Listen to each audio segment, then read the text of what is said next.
So I've just bought my mother this new SilverCrest vacuum cleaner. Now, let's see just how good it is. Let's start with the unboxing. So this vacuum cleaner was £90, near enough,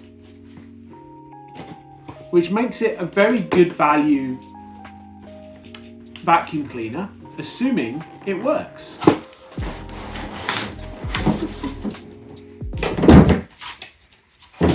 Now, the thing that really attracted me to this straight away is the fact that it's not just a vacuum cleaner, it's also a mop.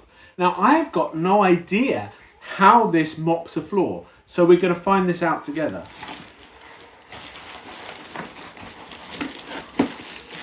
Now, the packaging, I don't know if this is the sort of thing you find interesting, but the packaging would appear to all be environmentally friendly card and tissue. No polystyrene and no plastic, which is actually really nice. I mean, I can't claim to be an environmental superhero, but I do like it when people use environmental packaging when it's appropriate. Okay, so this is the charging station. Here we have the spinny brushes. So there's 4 spinny brushes in the box, so when they wear out you can replace them. They just clip on like that. There's the bogey wheel for the direction, drive wheels. Here's a rotary brush here, and there is the mop section. Ooh, a remote control. And there's the cable for the charger. Look at that, even the little tie for the cable is paper, not plastic. I feel like a real environmental champion opening this. I kind of don't want to have to resort to actually looking at the instructions. So I think if I push this little thing down here, I'm confused. Ah, hang on.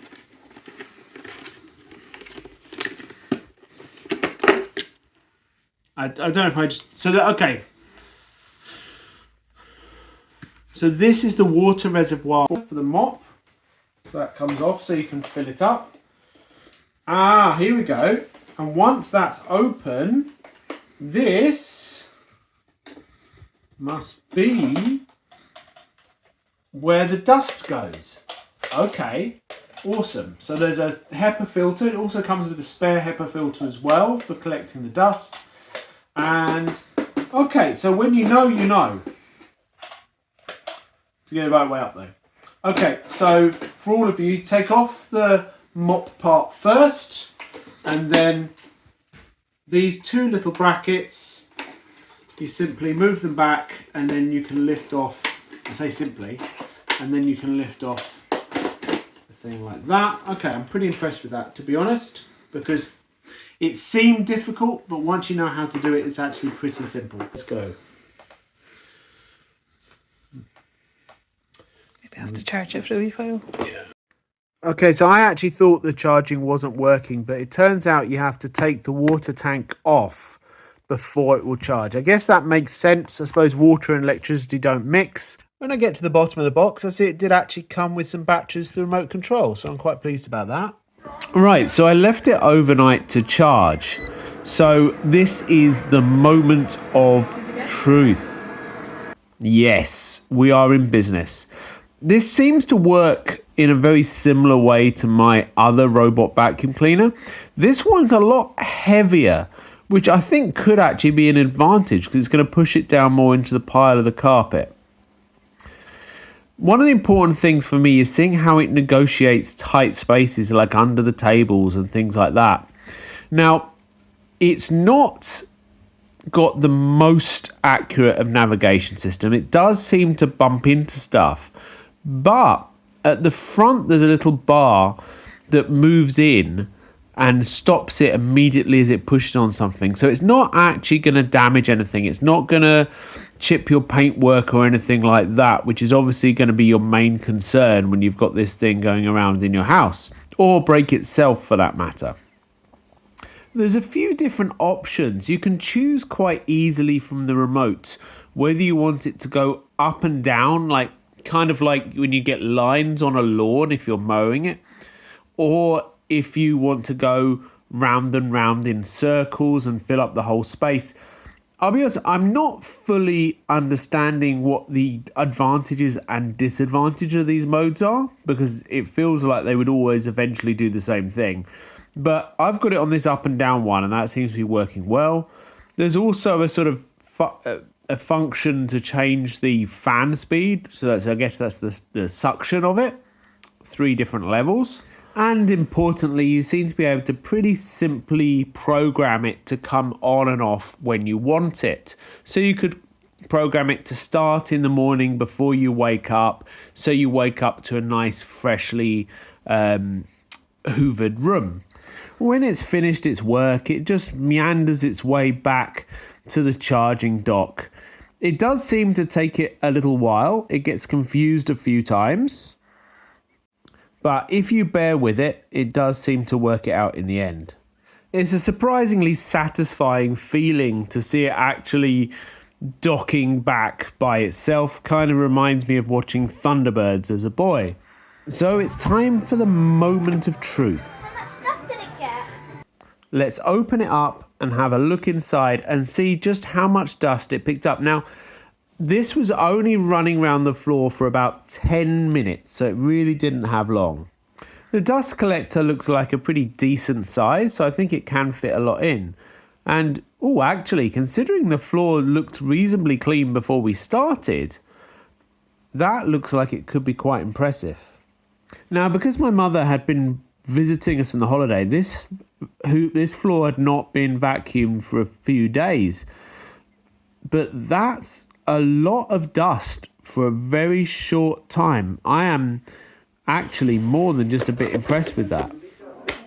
But of course, dust is only half the battle with a vacuum cleaner. It also needs to be powerful enough to suck up objects from the top of the carpet. So I think I better set it a bit of a test. So my mother devised the test, and that was putting down some birdseed in front of it. She appears to be feeding it a bit like a pigeon, but nonetheless, I think we'll still be able to get an idea as to how well it picks this up. All right, so this is... did that actually... Yes, that did pick that up. And let's see if it gets these last bits. Yes. Yes, it does. Now, that, I think, considering the price point of £90 and the fact that the construction feels extremely robust, I really can't imagine this thing breaking anytime soon. There's its little bump stop, so you know it's not going to damage anything else either. Yes, I'm extremely impressed with this little gadget. The only thing that remains is for me to see what it's like at mopping.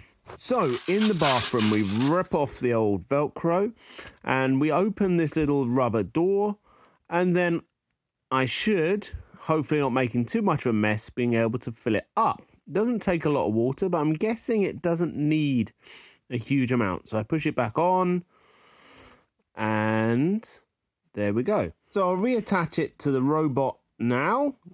So I click both sides and let's see what it does to this floor. Now, I'm guessing you're not really going to be able to see this, but it is without doubt leaving a kind of wet, moist trail behind it.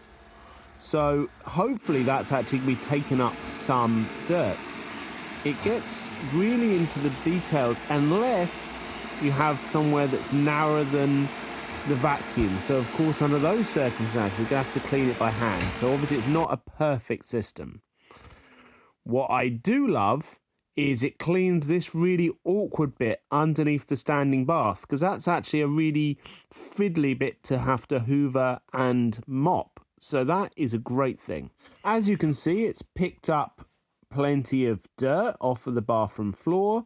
So to be honest, I would 100% recommend this SilverCrest robot vacuum. I know it's always a risk when you buy something from the center aisle, but I am extremely happy with this. I wish you all the luck and let me know if you've got one. Tell me what you think about it in the comments. I'll see you soon. Bye bye.